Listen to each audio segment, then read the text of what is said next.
ইরানের গুরুত্বপূর্ণ অপরিশোধিত তেল রপ্তানি কেন্দ্র খারক দ্বীপে যুক্তরাষ্ট্রের হামলার ঘটনায় মধ্যপ্রাচ্যে নতুন করে উত্তেজনা তৈরি হয়েছে। তেলের অভয়ারণ্য খ্যাত ভূখণ্ডটি ইসলামী প্রজাতন্ত্রের জন্য যতখানি তাৎপর্য বহন করে তার চেয়ে বেশি জরুরি বিশ্ব তেল বাজারের জন্য। ইরানের উপকূলে হরমুজ প্রণালীর কাছে খারক দ্বীপের অবস্থান। ইরানের মোট অপরিশোধিত তেলের প্রায় ৯০ থেকে ৯৫% এই দ্বীপের মাধ্যমে বিশ্ববাজারে রপ্তানি হয়। এই হামলার ফলে বৈশ্বিক তেলের বাজার নিয়ন্ত্রণের বাইরে চলে যেতে পারে, এমনটাই মনে করছেন বিশ্লেষকরা।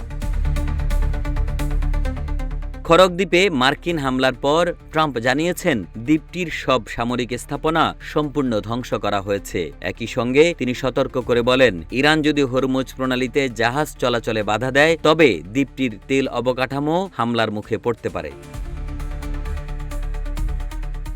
যুক্তরাষ্ট্রের সেনাবাহিনীর সাবেক ব্রিগেডিয়ার জেনারেল মার্ক কিমিট বলেন, এই হামলার অর্থ হল আমরা এই যুদ্ধে ঝুঁকির মাত্রা অনেক বাড়িয়ে দিয়েছি। বিষয়টি এখন আর শুধু সামরিক বাহিনী বা সরকারকে হটিয়ে দেওয়ার মধ্যে সীমাবদ্ধ নেই, বরং আমরা এখন দেশটির অর্থনৈতিক মূল শক্তিকে লক্ষ্যবস্তু করার চেষ্টা করছি।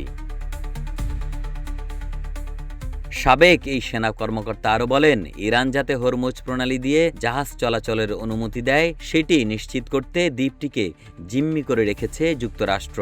এই প্রণালী বন্ধ হয়ে যাওয়ায় ইতোমধ্যে তেলের দাম আকাশচুম্বী হয়েছে। তিনি মনে করেন, এই তেল অবকাঠামোকে লক্ষ্যবস্তু করা হলে ইরান মধ্যপ্রাচ্যের বাকি অবকাঠামোগুলোর উপর হামলা চালাবে, আর সেই পর্যায়ে তেলের দাম বিশ্ববাজারে পুরোপুরি নিয়ন্ত্রণের বাইরে চলে যাবে।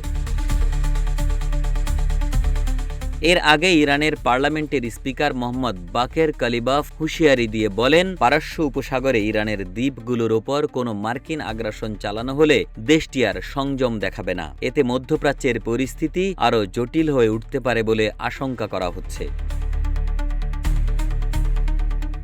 খারক দ্বীপকে ঘিরে এই উত্তেজনা শুধু ইরান ও যুক্তরাষ্ট্রের মধ্যেই সীমাবদ্ধ থাকবে না, এর প্রভাব বিশ্ব অর্থনীতি ও জ্বালানি বাজারেও পড়তে পারে। এর ফলে সবচেয়ে বেশি ক্ষতির মুখে পড়বে নিম্ন আয়ের দেশগুলো, এমনটাই মনে করছেন বিশ্লেষকরা। একে আজাদ, রূপালী বাংলাদেশ।